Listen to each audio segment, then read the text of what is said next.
السلام علیکم ورحمۃ اللہ وبرکاتہ۔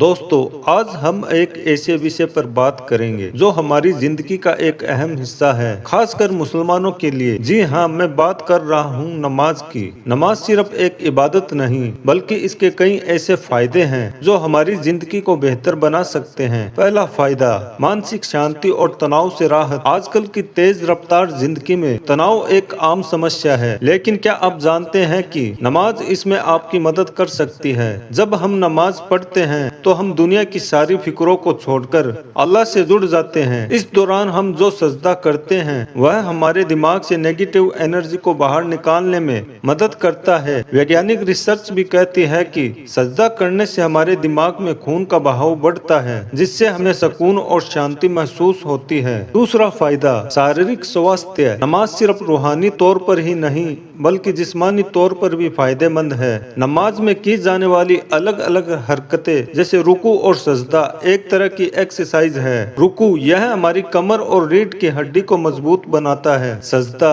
اس سے ہمارے جوڑوں میں لچیلا پن آتا ہے۔ قیام یعنی کھڑے ہونا، اس سے ہماری باڈی کا بیلنس صحیح رہتا ہے۔ تیسرا فائدہ، انوشاسن اور سمے کا پابند ہونا۔ نماز ہمیں انوشاسن سکھاتی ہے۔ دن میں 5 بار طے وقت پر نماز پڑھنے سے ہم سمے کی قدر کرنا سیکھتے ہیں۔ یہ عادت ہمیں روزانہ کے دوسرے کاموں میں بھی ٹائم مینجمنٹ کرنے میں مدد کرتی ہے۔ چوتھا فائدہ، سماجک اور بھائی چارہ۔ جب ہم مسجد میں جماعت کے ساتھ نماز پڑھتے ہیں تو اس سے مسلمانوں میں ایکتا اور بھائی چارہ بڑھتا ہے۔ سب ایک ساتھ ایک ہی قطار میں کھڑے ہو کر نماز پڑھتے ہیں۔ امیر اور غریب کے بیچ کا فرق ختم ہو جاتا ہے۔ یہ ہمیں سکھاتا ہے کہ ہم سب اللہ کے سامنے برابر ہیں۔ پانچواں فائدہ، برائیوں سے دوری۔ نماز ہمیں برائیوں سے دور رہنے کی سیکھ دیتی ہے۔ قرآن میں اللہ فرماتے ہیں، یقیناً نماز بے حیائی اور برائی سے روکتی ہے۔ جب ہم اللہ سے جڑتے ہیں تو ہمارا دل نیک کاموں کی طرف جھکنے لگتا ہے اور ہم خود بخود غلط کاموں سے دور ہوتے جاتے ہیں۔ نماز دین کا ستون ہے۔ نماز مومن کا نور ہے۔ نماز افضل جہاد ہے۔ جنت کی کنجی نماز ہے۔ جب آدمی نماز کے لیے کھڑا ہوتا ہے تو جنت کے دروازے کھل جاتے ہیں اور اللہ تعالیٰ کے اور اس آدمی کے بیچ کے پردے ہٹ جاتے ہیں۔ نماز کا درجہ دین میں ایسا ہے جیسے سر کا درجہ بدن میں ہے۔ زمین کے جس حصے پر نماز کے ذریعے اللہ کو یاد کیا جاتا ہے وہ حصہ زمین کے دوسرے ٹکڑوں پر فخر کرتا ہے۔ مسلمان جب تک 5 نمازوں کو فکر کے ساتھ ادا کرتا رہتا ہے، شیطان اس سے ڈرتا رہتا ہے، اور جب وہ نمازوں میں کوتاہی کرنے لگتا ہے تو شیطان اس پر دلیر ہو جاتا ہے۔ سب سے افضل عمل اول وقت میں نماز پڑھنا ہے۔ نماز شیطان کا منہ کالا کرتی ہے۔ جب آدمی نماز کے لیے کھڑا ہوتا ہے تو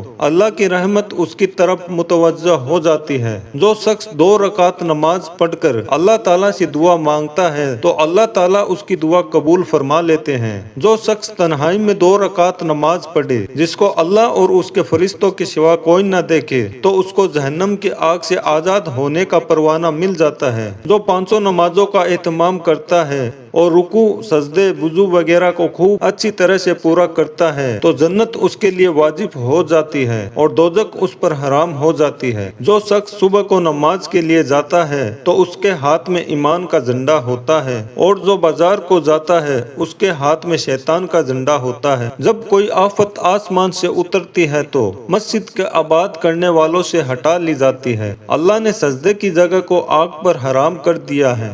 اللہ تعالیٰ کو آدمی کی ساری حالتوں میں سب سے زیادہ پسند یہ ہے کہ اس کو سجدے میں پڑا ہوا دیکھے۔ اللہ تعالیٰ کے ساتھ آدمی کو سب سے زیادہ قربت سجدے کی حالت میں ہوتی ہے۔ نمازی شہنشاہ کا دروازہ کھٹکھٹاتا ہے اور قاعدہ ہے کہ جو دروازہ کھٹکھٹاتا ہی رہے وہ کھلتا ہی ہے۔ نماز دل کا نور ہے۔ جو اپنے دل کو نورانی بنانا چاہے نماز کے ذریعے بنا لے۔ تو دوستو، نماز صرف ایک عبادت نہیں ہے بلکہ ایک مکمل طریقہ ہے جس سے ہم اپنی زندگی کو بہتر بنا سکتے ہیں، چاہے وہ روحانی طور پر ہو، جسمانی طور پر ہو یا سماجی طور پر۔ اگر آپ کو یہ ویڈیو پسند آیا ہو تو اسے لائک کرے اور اپنے دوستوں کے ساتھ شیئر کرے، اور ایسے ہی اور ویڈیو دیکھنے کے لیے ہمارے چینل کو سبسکرائب کرنا نہ بھولے۔